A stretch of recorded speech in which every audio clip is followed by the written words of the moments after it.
નમસ્કાર વિદ્યાર્થી મિત્રો, આજે આપણે સ્ફટિક, લેટિસ અને એકમ કોષો વિશે અભ્યાસ કરીશું. તો કોઈ પણ ઘન પદાર્થ જેમ કે આપણે લઈએ copper, iron, sodium chloride, zinc sulphide જેવા ઘન પદાર્થો છે, એની ચોક્કસ પ્રકારની એના ઘટક કણોની ગોઠવણી હશે. ત્રિપરિમાણમાં એના બધા કણ છે, પરમાણુ, અણુ અથવા આયનો છે, યોગ્ય રીતે ગોઠવાયેલા હશે. અને એ રચનાને આપણે એની સ્ફટિક રચના અથવા સ્ફટિક લેટિસ કહેશું.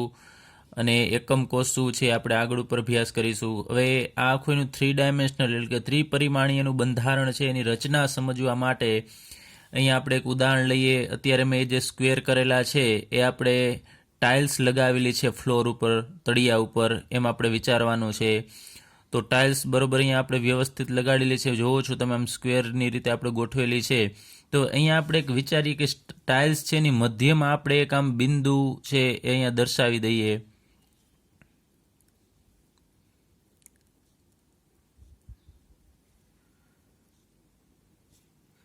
આપણે મધ્યમાં આપણે બિંદુ છે દર્શાવી દીધું છે. હવે આપણે આ ટાઇલ્સ છે ને આપણે અવગણીએ કે આ ટાઇલ્સ છે નહીં, તો તમને દેખાશે શું? આપણે માત્ર આ બિંદુ છે એને જ ધ્યાનમાં લેવાનું છે, ટાઇલ્સને આપણે અવગણવાની છે. તો આપણને આવી રચના મળશે. ટાઇલ્સ છે એ આપણે દૂર કરીએ તો આપણને આ રીતે એક આમ બિંદુઓનો આખો સમૂહ મળશે, યોગ્ય રીતે ગોઠવાયેલા હશે. અહીંયા મેં માત્ર થોડા જ દર્શાવેલા છે, પરંતુ આ રીતે આપણે ઘણા બધા બિંદુ છે એ દર્શાવી શકાય. જો આવા આપણે આમ વધુ બિંદુ દર્શાવીએ તો ચોક્કસ પ્રકારની એક આપણને ભાત એટલે કે ડિઝાઇન મળે છે. હવે આપણે આ રીતે માનો કે બિંદુ દર્શાવી દઈએ, આના ઉપર આપણે ટાઇલ્સ છે લગાવીએ તો આપણને યોગ્ય પ્રકારની ગોઠવણી મળશે. તો આ બિંદુ કે જેના ઉપર આપણે આ ટાઇલ્સ કે બીજી કોઈ પણ વસ્તુ મૂકવાની છે કે જેની મદદથી આપણે ક્રમશઃ આમ હરોળમાં તમે જોવો છો કે આ બિંદુ ગોઠવાયેલા છે, તેના ઉપર વસ્તુ પણ ક્રમશઃ ગોઠવીશું આપણે, તો વ્યવસ્થિત એની ગોઠવણી થશે. તો આ જે બિંદુ છે એ બિંદુને આપણે લેટિસ બિંદુ કહેશું.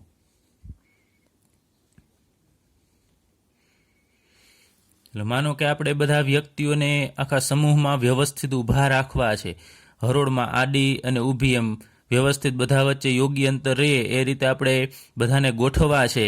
તો આપણે પહેલેથી જ અમુક અંતરે આ રીતે એના નિશાન કરી નાખીએ કે અમુક અંતરે કે 2 ફૂટના અંતરે, 3 ફૂટના અંતરે યોગ્ય રીતે આમ અહીંયા આપણે નિશાન કરીએ ને પછી વ્યક્તિઓને કહેવામાં આવે કે એ જગ્યાએ તમે ઊભા રહેશો, તો આપણને વ્યવસ્થિત ગોઠવણી એ મળશે. તો અહીંયા આપણે જે નિશાન કરીએ છીએ, જે બિંદુ છે એ બિંદુને આપણે લેટિસ બિંદુ કહેશું. હવે લેટિસ બિંદુ ઉપર આપણે શું ગોઠવવું છે?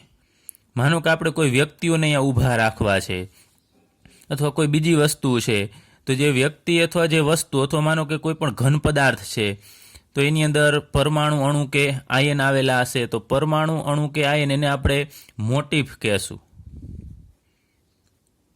તો આપણે મોટિફને અત્યારે માત્ર ખાલી સમજવા માટેની માત્ર આવી આકૃતિ દર્શાવી એવું જરૂરી નથી કે આ છે. આ અહીંયા કોઈ પણ હોઈ શકે. તો મોટિફ તરીકે શું હોઈ શકે?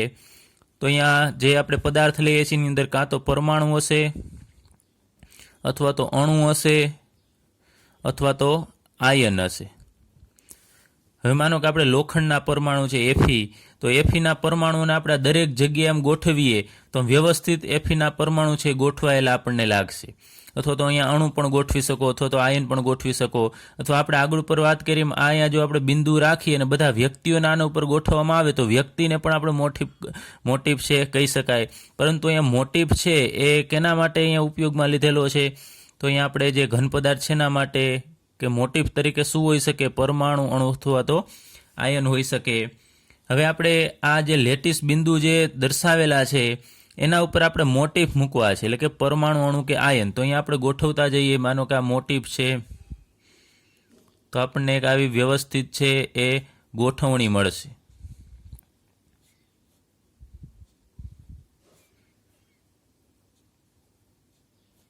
ચલો, અહીંયા જે આપણે જે ગોઠવણી લીધેલી છે એ દ્વિપરિમાણમાં છે, માત્ર લંબાઈ અને પહોળાઈ દર્શાવેલી છે. આપણે બધી જગ્યાએ આ રીતે નથી દર્શાવતા, તો તમે જુઓ છો કે આ બધી આમ વ્યવસ્થિત ગોઠવણી થશે. તો લેટિસ બિંદુ ઉપર આપણે અહીંયા શું મૂકેલું છે? તો મોટિફ મૂકેલો છે.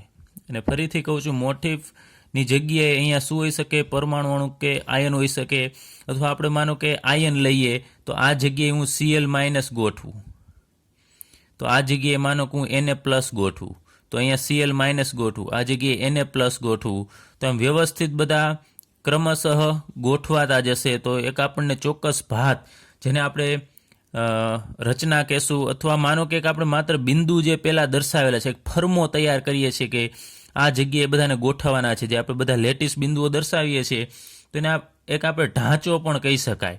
ઢાંચો એટલે કે એક પ્રકારનો ફર્મો કે ડિઝાઇન, કે એ જગ્યાએ આપણે બધાને ગોઠવવાના છે. તો અહીંયા જે આપણને લેટિસ બિંદુ મળે છે, એનાથી આપણને જે આખી રચના મળશે, માત્ર આપણે જે બિંદુ વાત કરેલી હતી એ રચનાને આપણે સ્ફટિક, અત્યારે જ મેં બધું કમ્બાઈન દર્શાવી દીધું છે, પણ અગાઉની જે આ મોટિફ મૂક્યા પહેલાં જે માત્ર બિંદુ દર્શાવેલા હતા, એને આપણે અવકાશ લેટિસ અથવા તો સ્ફટિક લેટિસ કહેશું.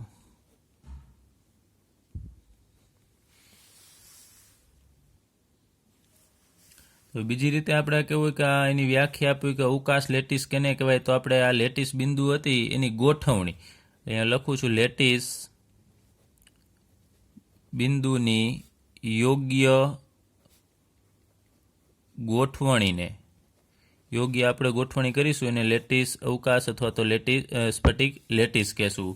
અહીંયા જે આપણે આકૃતિ દર્શાવેલી છે દ્વિપરિમાણમાં દર્શાવેલી છે,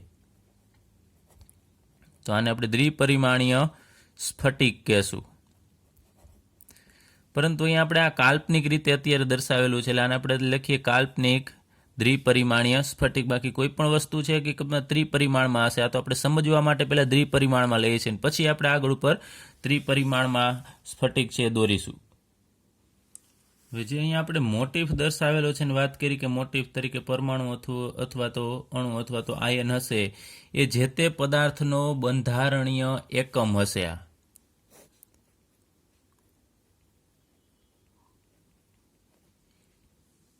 જેમ કે આપણે કહીએ મીઠું NaCl, તો NaCl શેનું બનેલું હશે? તો Na+ અને Cl- નું બનેલું હશે, તો એ આયનોને આપણે એના બંધારણીય એકમ કહેશું. એ જ રીતે પાણી છે એ અણુનું બનેલું છે. માનો કે બરફ, અહીંયા ઘન પદાર્થ તરીકે આપણે બરફ લઈએ તો H2O એ અણુ થશે, તો બરફનો બંધારણીય એકમ તરીકે H2O અણુ થશે. એ જ રીતે પરમાણુ છે એ પણ એના ઘન અવસ્થામાં કોઈ પણ માનો કે આર્ગોન કે હિલિયમ છે એનું ઘન અવસ્થા હશે, તો એના પરમાણુ છે એના બંધારણીય એકમ થશે, અને એ બધાને આપણે અત્યારે મોટિફ વડે દર્શાવીશું. હવે અહીંયા આપણે જે આ બિંદુ દર્શાવેલા છે એ બધા લેટિસ બિંદુ છે. તો લેટિસ બિંદુ છે એની જુદી જુદી આપણે ગોઠવણી કરી અને જુદા જુદા પ્રકારના લેટિસ છે ઉદ્ભવી શકાય. તો અહીંયા આપણે જોઈએ છે કે બધા ક્રમશઃ હરોળમાં એકની નીચે જ બીજો આવેલો છે અહીંયા બિંદુ. તો અહીંયા આપણે આ લેટિસને કહીએ લેટિસ A, પરંતુ આમાં તમે જુઓ છો એકની નીચે બીજો અહીંયા આવેલો નથી, થોડો ક્રોસમાં છે. આ બંનેની વચ્ચે અહીંયા બિંદુ છે, એ જ રીતે આ બંનેની વચ્ચે અહીંયા આ લેટિસ બિંદુ છે. તો આના કરતાં આ અલગ પ્રકારની ગોઠવણી થશે, તો આ અલગ પ્રકારનો લેટિસ છે બનાવશે, અને આપણે લેટિસ B કહીએ. આવા તો ઘણા બધા પ્રકારના લેટિસ છે બનાવી શકાય. એની ગોઠવણી છે એ લેટિસ બિંદુને આપણે અલગ અલગ રીતે ગોઠવી અને જુદા જુદા પ્રકારના લેટિસ બનાવી શકાય છે. અને હકીકતમાં પણ જુદા જુદા પ્રકારની જે આવી રચના હોય છે, બધા ઘન પદાર્થો છે એના આકાર છે એની ગોઠવણી છે સમાન હોતી નથી. તો આપણે માનો કે આ જગ્યાએ બિંદુ છે, અહીંયા કોઈ પણ પરમાણુ અણુ કે આયન હોય, પછી આપણે એની રચના કેવી થાય છે જાણવું હોય તો આપણે આ બધા બિંદુને આમ જોડી દેવાના. તો આ બધા બિંદુને તમે આમ જોડશો તો આપણને એક ચોક્કસ પ્રકારની રચના દેખાશે, એનો આકાર દેખાશે, અથવા આપણે એની ભૂમિતિ કહેશું. એ જ રીતે આને આપણે એકબીજા સાથે આમ જોડી દઈએ તો આની ગોઠવણી આ લેટિસ A કરતાં આપણને અલગ પ્રકારની લાગશે.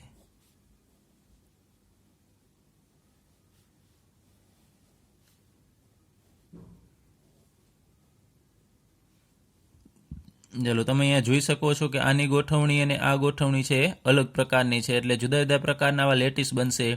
પરંતુ હવે આપણે જે અહીંયા લેટિસ દોરેલો છે મેં આગળ ઉપર વાત કરી એમ દ્વિપરિમાણમાં છે, પરંતુ જે કોઈ પણ સ્ફટિક કોઈ પણ ઘન પદાર્થ હશે એની ગોઠવણી છે 3 ડાયમેન્શનલમાં હશે, એટલે કે એની લંબાઈ, પહોળાઈ અને ઊંચાઈના 3 પરિમાણ છે હશે. તો આપણે એના વિશે અભ્યાસ કરવાનો છે. એના પહેલાં આપણે સ્ફટિક લેટિસની લાક્ષણિકતાઓ વિશે અભ્યાસ કરીએ કે અહીં આપણે જે લેટિસ દર્શાવેલી છે એ લેટિસના પ્રત્યેક બિંદુને આપણે શું નામ આપેલું તો લેટિસ બિંદુ અથવા તો લેટિસ સ્થાન કહેવામાં આવે છે. દરેક બિંદુને આપણે લેટિસ બિંદુ અથવા તો લેટિસ સ્થાન કહેશું. હવે પ્રત્યેક આ જે લેટિસ બિંદુ છે એ એક ઘટક કણ દર્શાવે છે. એટલે અહીંયા માત્ર બિંદુ નહીં હોય, એ ઘટક કણને આપણે એને મોટિફ નામ આપેલું અહીંયા. અને મોટિફ તરીકે શું હોઈ શકે તો પરમાણુ, અણુ અથવા તો આયન હોઈ શકે. ત્યારબાદ લેટિસનો ભૌમિતિક આકાર આપણે નક્કી કરવો હોય તો મેં અહીંયા આગળ ઉપર તમને દર્શાવ્યું, આ બધા બિંદુને આપણે એકબીજા સાથે આમ જોડી દેવાના સીધી લીટીથી, એટલે આપણને એનો ભૌમિતિક આકાર છે મળશે કે એની રચના છે કેવી છે. હવે આપણે સ્ફટિકને સંપૂર્ણ રીતે આપણે વ્યાખ્યાયિત કરવો હોય તો સ્ફટિકના અવકાશના લેટિસના માત્ર નાના ભાગની જરૂર પડશે. કારણ કે આપણે આગળ ઉપર અભ્યાસ કરી ગયા છીએ કે સ્ફટિકમય ઘન પદાર્થની અંદર ગોઠવણી લાંબા વિસ્તારના ક્રમની હોય છે. એટલે કે એક ભાગમાં જેવી ગોઠવણી હશે એવી જ સ્ફટિકમાં અન્ય ભાગમાં અન્ય જગ્યાએ હશે. અને આપણે વાત કરેલી કે એક ભાગમાં જેવી ગોઠવણી હોય તો આપણે બીજા ભાગમાં રહેલી ગોઠવણીને આગાહી કરી શકાય. કારણ કે એક વિસ્તારમાં જેવો ક્રમ હશે એવો જ સ્ફટિકમાં કોઈ પણ જગ્યાએ અન્ય જગ્યાએ ક્રમ જળવાયેલો હશે. તો આપણે આખા સ્ફટિકને સંપૂર્ણપણે જો વ્યાખ્યાયિત કરવો હોય તો એક નાના સ્ફટિકની જરૂર પડશે કે એ જે એનો જેવો આકાર હશે એવો જ સમગ્ર સ્ફટિકમાં બીજા બધા એકમ કોષનો આકાર હશે. તો અહીંયા આપણે એક નાનો ભાગ છે દર્શાવીએ છીએ. આ 4 બિંદુને આપણે લેટિસ બિંદુને જોડી અને આ રીતે એક નાનો ભાગ દર્શાવ્યો. તો એ નાનામાં નાનો ભાગ કે જેના વડે આપણે આખા કોષને વ્યાખ્યાયિત કરવાનો છે કે સમજવાનો છે એને આપણે એકમ કોષ કહેશું. તો આપણે આગળ ઉપર આપણા ટોપિકનું ટાઇટલ હતું સ્ફટિક લેટિસ અને એકમ કોષ. એમાં હવે જે એકમ કોષ છે શું છે તો આખા સ્ફટિકનો નાનામાં નાનો એવો ભાગ કે જેની મદદથી આપણે આખા સમગ્ર સ્ફટિકને વર્ણન કરીશું. તો આ એકમ કોષ કેવો પસંદ કરવામાં આવે છે? ઘણી બધી રીતે એની પસંદગી કરી શકાય છે. તો સામાન્ય રીતે એની લંબ બાજુ હોય એ ટૂંકી હોય. માનો કે આ એની લંબ બાજુ થશે તો લંબ બાજુ જો ટૂંકી હોય એવો એકમ કોષ છે પસંદ કરવાનો હોય છે. અને ત્રિપરિમાણીય રીતે આપણે એને ગોઠવણી કરવાની છે અને એવો પસંદ કરવાનો કે આ એકમ કોષ છે એને તમે આમ ધક્કો મારો આ બાજુએ આમ તો એ અહીંયા બરોબર વ્યવસ્થિત છે ગોઠવાઈ જવો જોઈએ આ જગ્યાએ. તમે જુઓ છો કારણ કે સ્ફટિકમય પદાર્થ છે તો એની ગોઠવણી વ્યવસ્થિત હશે. ફરીથી આપણે આ સ્ફટિક જે એકમ કોષ છે એને આપણે આમ ધક્કો મારીએ તો અહીંયા પણ એવી જ વ્યવસ્થિત ગોઠવણી થશે. ત્યારબાદ અહીંયાથી ફરીથી આને આપણે આમ નીચેની તરફ આમ ધક્કો મારીએ તો એ એકમ કોષ છે આ જગ્યાએ આવી જશે. ત્યારબાદ આ એકમ કોષને ફરીથી આમ ધક્કો મારીએ તો અહીંયા ગોઠવાઈ જશે. આને આમ ધક્કો મારીએ તો આ જગ્યાએ. સેમ એ જ રીતે આપણે એ એકમ કોષને આમ ખસેડતા જવાનો અને સમગ્ર સ્ફટિક છે એની અંદર એ ફરશે તો એનો આકાર છે યોગ્ય આપણને મળશે ને વચ્ચે ક્યાંય જગ્યા રહેશે અને તમે જુઓ છો વચ્ચે ક્યાંય જગ્યા નથી બધી જગ્યાએ. એનો મતલબ કે અહીંયા જેવો એકમ કોષ છે જેટલો ભાગ છે એવો જ આ જગ્યાએ ભાગ હશે. તો આ ટૂંકમાં બધા ભાગ છે એમાંથી જે નાનામાં આખો સ્ફટિક છે એમાંથી નાનામાં નાનો ટુકડો એને આપણે એકમ કોષ કહેશું. અથવા આપણે બીજું ઉદાહરણ લઈએ, ઈંટ બધાએ જોઈએ જ છે. તો ઈંટ છે એ એક ઈંટ છે એને આપણે એકમ કોષ કહીને પછી ઈંટને આપણે આમ ઉપર એકબીજા ઉપર આમ મૂકતા જઈએ વ્યવસ્થિત તો તમને ખબર પડી જશે કે એની ગોઠવણી અત્યારે મારે દોરવામાં થોડું અસ્તવ્યસ્ત થયેલું છે, પરંતુ આ રીતે તમે જોશો કે ગોઠવણી ઈંટોને એકબીજા ઉપર તમે મૂકતા જશો તો વ્યવસ્થિત ગોઠવણી થશે. તેમાં એક ઈંટ જે નાનો ભાગ છે એવી જ બીજી બધી ઈંટ હશે. તો અહીંયા જે ઈંટનું આપણે ઉદાહરણ લઈએ કે કોઈ પણ મકાનની રચના કરવી તો મકાનનો નાનામાં નાનો ભાગ કયો થશે તો ઈંટ થશે. એવી જ રીતે આખા સ્ફટિકનો એક આ નાનામાં નાનો ભાગ જેને આપણે એકમ કોષ કહેશું. એકમ કોષ અત્યારે આપણે જે વસ્તુ અહીંયા દર્શાવેલી છે એ દ્વિપરિમાણમાં દર્શાવેલી છે. તો દ્વિપરિમાણમાં આપણે બે જ વસ્તુ છે. માનો કે આ એકમ કોષ છે એને આપણે લઈએ આમ દર્શાવીએ આ રીતે તો એની એક બાજુ છે ને આપણે એ કહીએ અને બીજી બાજુ છે ને બી કહીએ. એટલે એની લંબાઈ અને પહોળાઈ જ હશે. પછી આ એ જેટલી અહીંયા લંબાઈ હશે એટલી જ આ હશે અને અહીંયા જે આ પહોળાઈ છે એટલી જ આ બી હશે. તો અહીંયા આપણે બે વસ્તુની મદદથી એટલે લંબાઈ અને પહોળાઈની મદદથી આપણે એને વ્યાખ્યાયિત કરી શકાય છે, કારણ કે દ્વિપરિમાણમાં છે. તો અહીંયા આની વચ્ચે અહીંયા જુદો જુદો બંધકોણ હોય, એવું નથી કે એકમ કોષ આ રીતે બરોબર આમ સ્ક્વેરમાં જ હશે. અહીંયા બંધકોણ પણ જુદા જુદા હોઈ શકે. હવે આપણે લઈએ એની રચના. તો અહીંયા આ દ્વિપરિમાણમાં આપણે એકમ કોષ દર્શાવેલો છે. અહીંયા લંબાઈ અત્યારે એનો મતલબ કે આ બંને લંબાઈ સરખી છે. તો અહીંયા આપણે જુદા જુદા પ્રકારના ચતુષ્કોણ, અહીંયા સમાંતર બાજુ ચતુષ્કોણ છે, તો માનો કે અહીંયા લઈએ આપણે એ અને એ, તો આ બંનેની અહીંયા લંબાઈ સરખી છે, એટલા માટે એ દર્શાવેલું છે. એની વચ્ચેનો બંધકોણ અહીંયા 60 ડિગ્રી છે. ત્યારબાદ અહીંયા એ અને બી અલગ અલગ આપેલું છે, એટલે એ લંબાઈ અને અહીંયા બી જે પહોળાઈ છે અલગ અલગ હશે, તો એની વચ્ચેનો બંધકોણ 90 ડિગ્રીનો છે. ત્યારબાદ અહીંયા બંને સમાન લંબાઈવાળી અહીંયા બાજુ હોય અને એની વચ્ચે બંધકોણ 90 ડિગ્રીનો હોય, તો આ બંને અલગ પડી જશે. તમે જુઓ છો બંને લંબાઈ સરખી છે અહીંયા, પરંતુ બંધકોણ અલગ અલગ છે.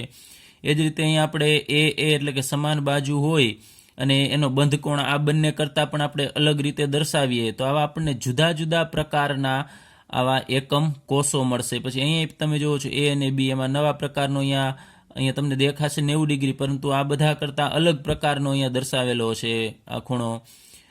તો આવા આપણને અસંખ્ય પ્રકારના એકમ કોષો છે એ મળી શકે. તો આ બધા દ્વિપરિમાણમાં દર્શાવેલા છે કે માત્ર એની લંબાઈ અને પહોળાઈ જ છે. હવે અહીં આપણે એક હકીકતનું એક બંધારણ લઈએ કે રિયલમાં એનું કેવું બંધારણ હશે.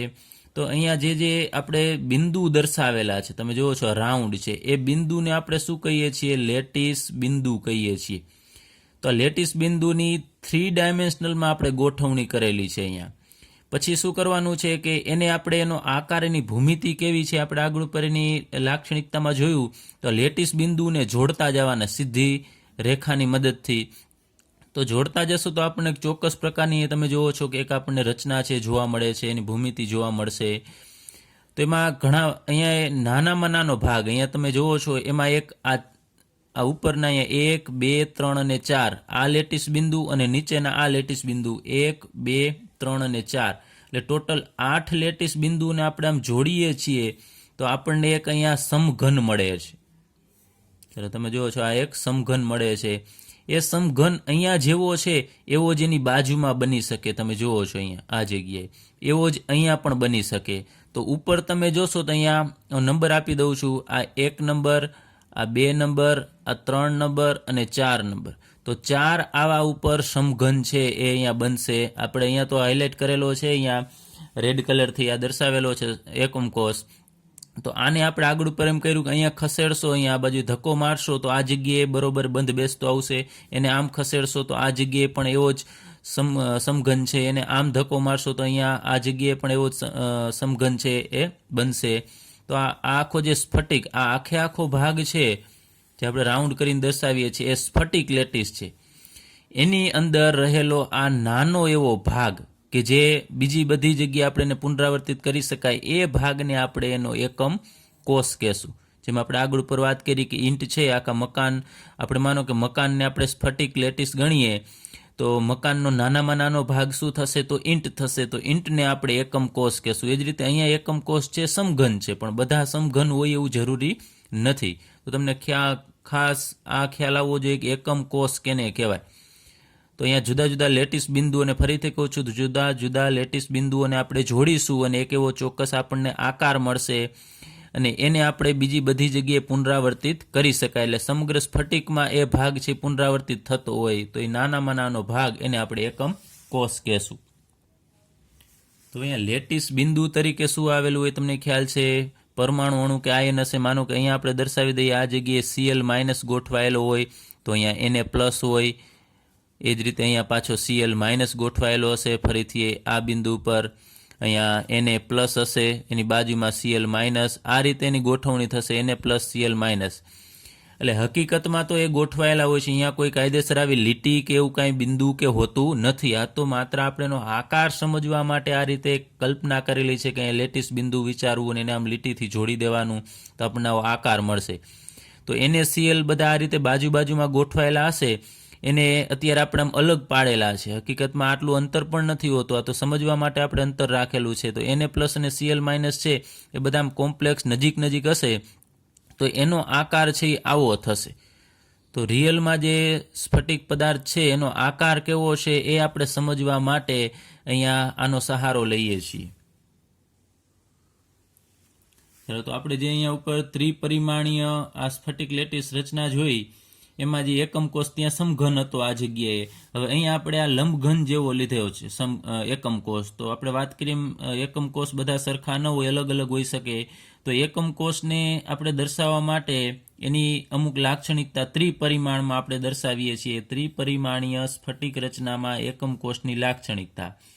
તો પેલું લઈએ કે તેના પરિમાણો તેની 3 ધારો A, B અને C છે. ધાર એની 3 પ્રકારની હશે. અહીંયા આપણે લઈએ છીએ આ ધાર છે એ A પ્રકારની. તો તમે જુઓ તો આ ડોટ ડોટ વડે જે ડેશ ડેશ વડે લાઈન અહીંયા દર્શાવેલી છે એ પાછળની તરફની છે. હકીકતમાં ત્રિપરિમાણ માનો કે ઈંટ જેવું જ બંધારણ છે. તો ઈંટની પાછળની જે ધાર છે એ આપણને દેખાશે નહીં.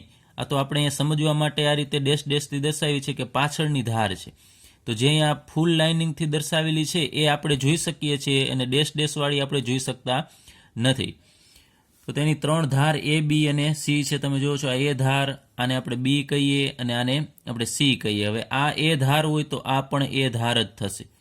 ચાલો, ત્યારબાદ આ ઉપરની ધાર એ પણ A થશે. આ બાજુની ધાર છે એ પણ A થશે. એટલે 4 A ધાર હશે. ત્યારબાદ આને આપણે B ધાર કહીએ તો એની સામેની એટલે આ ધાર B થશે. એની ઉપરની આ B ધાર, આ પણ B ધાર થશે. એ રીતે C, આ ધાર C છે તો અહીંયા જે ઊંચાઈ દર્શાવે છે એ બધા C ધાર થશે. તો ટૂંકમાં અહીંયા 3 જુદા જુદા પ્રકારની લંબાઈ ધરાવતી ધાર હશે. પછી એ સમાન પણ હોય તો પછી સમઘન થશે. તો આ ધારો પરસ્પર લંબ હોઈ પણ શકે અને ન પણ હોઈ શકે. આપણે આગળ ઉપર વાત કરી કે અહીંયા જુદા જુદા બંધકોણ હતા તો અહીંયા 90 ડિગ્રીનો ખૂણો બનતો પણ હોય અને ન પણ બને. તો ધારો વચ્ચેના ખૂણા, તો આલ્ફા ખૂણો આપણે કેને કહીએ છીએ? તો આલ્ફા ખૂણો એ B ધાર અને C ધાર વચ્ચે જે ખૂણો બનશે એને આપણે આલ્ફા ખૂણો કહીએ છીએ. ત્યારબાદ બીટા ખૂણો કેને કહેવાય? તો A ધાર અને C ની વચ્ચે બનતો ખૂણો એટલે બીટા ખૂણો. અને ગેમા ખૂણો છે કેની વચ્ચે બને છે? A ધાર અને B ધારની વચ્ચે. તો અહીંયા ટોટલી આપણે પરિમાણ ગણીએ તો કેટલા થશે? પ્રાચલો કેટલા થશે? તો A, B અને C 3 ધાર અને 3 ખૂણા, આલ્ફા, બીટા અને ગેમા. ત્યાં ટોટલી આપણે લખીએ પ્રાચલો A, B, C, alpha, beta, gamma એમ 6 પ્રાચલોની મદદથી આપણે આ એકમ કોષને વર્ણવી શકીએ. હવે આપણે એકમ કોષના પ્રકાર વિશે અભ્યાસ કરીએ. તો આગળ ઉપર જે આપણે એકમ કોષની વાત કરેલી એ એકમ કોષ પણ જુદા જુદા પ્રકારના હોય છે. તો એના મુખ્ય 2 પ્રકાર કે આદિમ એકમ કોષ અને બીજો પ્રકાર કેન્દ્રિત એકમ કોષ. તો આદિમ એકમ કોષ કેને કહેવાય? તો અહીંયા મેં માત્ર એક એકમ કોષની એમ સિમ્પલ આકૃતિ દર્શાવેલી છે. તો આપણે અહીંયા જે બિંદુ હશે, જે આપણે જ્યાં ખૂણા છે એ જગ્યાએ લેટીસ બિંદુ હોય, લેટીસ બિંદુ ઉપર મોટિફ હોય, મોટિફ તરીકે પરમાણુ અણુ અથવા તો આયન હશે. એટલે કે આપણે કહી શકાય આ બધા જે ઘટક કણો છે એ આ એકમ કોષના માત્ર ખૂણા ઉપર જ ગોઠવાયેલા હોય. તો અહીંયા ખૂણા ઉપર હું જે રાઉન્ડ કરું છું ત્યાં પરમાણુ હોઈ શકે અથવા અણુ હોઈ શકે અથવા આયન હોઈ શકે, જે તે પદાર્થ ઉપર આધાર રાખશે કે પદાર્થ શેનો બનેલો છે. તો અહીંયા જે મેં દર્શાવેલો હતો એકમ કોષ, એ એકમ કોષમાં માત્ર ખૂણા ઉપર જ તમે જુઓ છો મેં અહીંયા પરમાણુ અણુ અથવા તો આયન અથવા આપણે કહી શકાય કે ઘટક કણ દર્શાવેલા છે. તો આ જે એકમ કોષ બનશે એને આપણે આદિમ એકમ કોષ કહી શકાય. એટલે કે સાદો એકમ કોષ, એમાં કોઈ બીજી જટિલતા નથી. જ્યાં ખૂણો છે ત્યાં જ આપણે કોઈ પણ ઘટક કણ છે મૂકવાનો થશે. તો આદિમ એકમ કોષ કેને કહેવાય? કે જે એકમ કોષમાં ઘટક કણો માત્ર એકમ કોષના ખૂણાના સ્થાન પર જ હાજર હોય એવા એકમ કોષને આદિમ એકમ કોષ કહેશું. ત્યારબાદ કેન્દ્રિત એકમ કોષ કેને કહેવાય? તો કેન્દ્રિત એકમ કોષમાં આ આદિમ એકમ કોષમાં જ્યાં ખૂણા ઉપર ગોઠવાયેલા છે એ તો આમાં ગોઠવાયેલા હશે જ, ઉપરાંત અન્ય સ્થાનો એટલે કે ઘટક કણો ખૂણા ઉપરાંત અન્ય સ્થાનો પર પણ હાજર હશે. ફરીથી કહું છું, આદિમ એકમ કોષ જેવી ગોઠવણી તો આમાં હશે જ કે બધા ખૂણા ઉપર હાજર હશે જ. આ ઉપરાંત અન્ય સ્થાન જેમ કે અહીંયા કોઈ દિવાલ છે, ફલક છે, એની અંદર ગોઠવાયેલા હશે અથવા વચ્ચે ગોઠવાયેલા હશે. તો એ પ્રકારના એકમ કોષને આપણે કેન્દ્રિત એકમ કોષ કહેશું. તો હવે કેન્દ્રિત એકમ કોષ છે એના પણ 3 પ્રકાર પડે છે. કઈ જગ્યાએ ખૂણા ઉપરાંત અન્ય કયા સ્થાનો ઉપર ઘટક કણ હાજર છે એના આધારે એના 3 પ્રકાર: અંતઃ કેન્દ્રિત એકમ કોષ, બીજો પ્રકાર ફલક કેન્દ્રિત એકમ કોષ અને ત્રીજો પ્રકાર અંત અથવા તો છેડો કેન્દ્રિત એકમ કોષ. ચલો તો હવે અંતઃ કેન્દ્રિત એકમ કોષ કેને કહેવાય? તો આપણે વાત કરીએ એમાં બધા કેન્દ્રિત એકમ કોષના પ્રકાર છે. એટલે આ બધા જ એકમ કોષના દરેક ખૂણા ઉપર તો એક એક ઘટક કણ આવેલો હશે જ. એટલે કે ખૂણા ઉપરાંત, એટલે પહેલાં તો આપણે આ અંતઃ કેન્દ્રિત હોય કે ફલક કેન્દ્રિત, દરેક ખૂણા ઉપર એમ એક એક ઘટક કણ આપણે અહીંયા દર્શાવી દેવાનો છે. પછી એક ઘટક કણ તરીકે પરમાણુ અણુ કે આયન હોઈ શકે. ચાલો, તો માત્ર જો આપણે આમ દર્શાવીએ તો આ આદિમ એકમ કોષ થશે. પરંતુ આમાં આ ખૂણા ઉપરાંત એક ઘટક કણ છે અંતઃ કેન્દ્રમાં. અંતઃ એટલે અંદર ને કેન્દ્ર એટલે કેન્દ્ર. આ જે એકમ કોષ છે એનું અંદરનું કેન્દ્ર આ જગ્યાએ વચ્ચે, જે આપણે અહીંયા હવે 3 ડાયમેન્શનલ છે એટલે દર્શાવવું મુશ્કેલ છે, પણ તમારે વિચારવાનું છે કે આ રીતે તમે ત્રિપરિમાણમાં વિચારશો તો વચ્ચે, માનો કે રૂમ હોય તો રૂમની બરોબર મધ્યમાં રહેલો ભાગ આપણે અહીંયા દર્શાવી દઈએ. તો આ જગ્યાએ એક એકમ કોષ છે, એક ઘટક કણ છે એ હાજર હશે વચ્ચે. અહીંયા આપણે આને કેન્દ્ર કહેશું, આને અંતઃ કેન્દ્ર કહેશું. તો અંતઃ કેન્દ્રમાં હાજર હોય તો એને આપણે અંતઃ કેન્દ્રિત એકમ કોષ કહેશું. ચલો, ત્યારબાદ ફલક કેન્દ્રિત એકમ કોષ કેને કહેવાય? તો ખૂણા ઉપરાંત, એટલે બધામાં એ તો કોમન આવશે કે ખૂણા ઉપરાંત, એટલે ખૂણા ઉપર તો હશે જ. તો આપણે દર્શાવી દઈએ સૌ પ્રથમ, દરેક જે 8 ખૂણા છે એ 8 ખૂણા ઉપર એક એક ઘટક કણ હાજર હશે જ. આ ઉપરાંત શું કીધું છે? એકમ કોષના દરેક ફલકના કેન્દ્રમાં એક ઘટક કણ હાજર હોય. ફલક એટલે બાજુ. તો આ જે ફલક છે, આ બાજુ છે, આ કે આમ આ રીતે આમ દર્શાવું છું તમને ખ્યાલ આવે એટલા માટે. માનો કે રૂમ છે તો આ રૂમની દિવાલ છે. તો આ દિવાલ એવી ટોટલ આમાં કેટલી દિવાલ હશે આપણે ગણીએ તો આ 1, ત્યારબાદ આ 2, આ પાછળની આ દિવાલની આપણે વાત કરીએ છીએ 2, ત્યારબાદ આગળની આ 3, પાછળની 4, એક આ તળિયું એટલે 5, અને એક આ ઉપરની આપણે છત ગણીએ તો એ 6 થશે. એટલે ટોટલી 6 ફલક થશે. આને આપણે ફલક કહેશું. તો આ ફલકની બરોબર મધ્યમાં એક ઘટક કણ હાજર હશે. તો આ ફલક છે એના મધ્યમાં આપણે અહીંયા દર્શાવી દઈએ. અહીંયા એક ઘટક કણ તરીકે પરમાણુ અણુ અથવા તો આયન હાજર હશે. એવી 6 ફલક. તો આ જે આ છે એની વિરુદ્ધ સાઈડ સામેની ફલક આ થશે. તો એની મધ્યમાં પણ આપણે દર્શાવી દઈએ આ રીતે. ત્યારબાદ ઉપર જે આપણે વિચારીએ કે રૂમમાં જેમ ઉપર છત હશે એમ છતમાં અહીંયા એક દર્શાવી દેવાનો થશે. એટલે આ એકમ કોષમાં ઉપરની તરફ, અને એની વિરુદ્ધ સાઈડ અહીંયા નીચે થશે. જે આપણે રૂમમાં વિચારીએ તો અહીંયા તળિયું થશે, તો તળિયાના મધ્યમાં. એટલે આ બીજી ફલક. એટલે ટોટલ અત્યારે આપણે 4 દર્શાવી છે. હવે બીજી 2 આપણે દર્શાવવા માટે આ ફલક લઈએ, સામેની જે આપણા તરફની છે આ ફલક. એનું મધ્ય બિંદુ અહીંયા આવશે, તો ત્યાં આપણે વચ્ચે દર્શાવવાનું થશે. ત્યારબાદ આ ફલકની વિરુદ્ધ દિશા આ થશે, પાછળની સાઈડ. એનું મધ્ય બિંદુ અહીંયા આવશે, ત્યાં આપણે એક દર્શાવી દેવાનો થશે ઘટક કણ. તો અહીંયા આપણે સમજીએ, આ માનો કે સમઘન છે, બધા એકમ કોષ છે સમઘન હોય એવું જરૂરી નથી. તો અહીંયા આપણે આની ફલક છે વિચારીએ તો ટોટલ વાત કરીએ, અત્યારે મેં દર્શાવ્યું છે આ ફલક, એ અત્યારે આપણે આ ગણીએ, આ બાજુની દિશા. તો આ જે દિવાલ છે, જે ફલક છે એ આપણે અહીંયા દર્શાવેલી છે. તો એવી ટોટલ કેટલી ફલક છે તમે જોશો તો અહીંયા 1, પછી એની સામેની સાઈડ આ 2, પછી એક ઉપરની આ 3, અને નીચેની 4, અને આ 5, અને એક પાછળની સાઈડ 6 હશે. તો આપણે બધી આ મોડેલમાં આપણે સમજીએ તો આ ફલક છે એટલે આ થશે. તો એના મધ્યમાં આ જગ્યાએ અહીંયા જ્યાં બ્લુ અહીંયા રંગનું એ સ્ક્વેર છે ત્યાં અહીંયા એક ઘટક કણ આવેલો હશે. એટલે ઘટક કણ તરીકે અહીંયા મેં આ રાઉન્ડ અહીંયા બોલ લીધેલો છે, અહીંયા મૂકી દેવાનો, પણ અડધો અંદર હશે. આ તો આપણે આખો સખત છે એટલે અંદર દર્શાવી શકતા નથી, પરંતુ વચ્ચે હોય આમાં. પછી એ જ રીતે એની સામેની સાઈડ એટલે કે પાછળ, જે આની વિરુદ્ધ સાઈડ કઈ થશે તો આ થશે. તો ત્યાં એક આ રીતે આમ ફલકની બરોબર મધ્યમાં જ્યાં અહીંયા યલો રંગનું સ્ક્વેર છે ત્યાં એક ઘટક કણ આવેલો હશે. ત્યારબાદ એક ઉપરની તરફ એટલે અહીંયા જ્યાં પિંક છે ત્યાં, અને એક અહીંયા નીચેની તરફ જ્યાં ગ્રીન છે એ જગ્યાએ. ત્યારબાદ આ ફલક જે આપણી તરફનું છે આ થશે.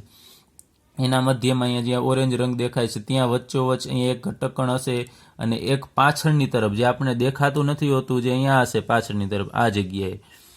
તો એવી રીતે ટોટલ 6 ફલકના મધ્યમાં 6 ઘટકકણ છે એ હાજર હશે. તો આ જે આખી રચના થશે એને આપણે ફલક કેન્દ્રિત એકમ કોષ કહેશું.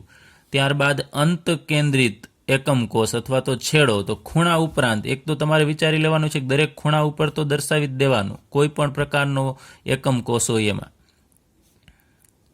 તો માત્ર આમ દર્શાવું તો આ આદિમ એકમ કોષ થશે. પરંતુ એ ઉપરાંત ખૂણા ઉપરાંત કીધું છે એકબીજાથી વિરુદ્ધ એવા 2 ફલકોના કેન્દ્ર પર ઘટકકણ હાજર હોય. કોઈ પણ જગ્યાએ પણ 2 ફલક એકબીજાથી વિરુદ્ધ હોવા જોઈએ.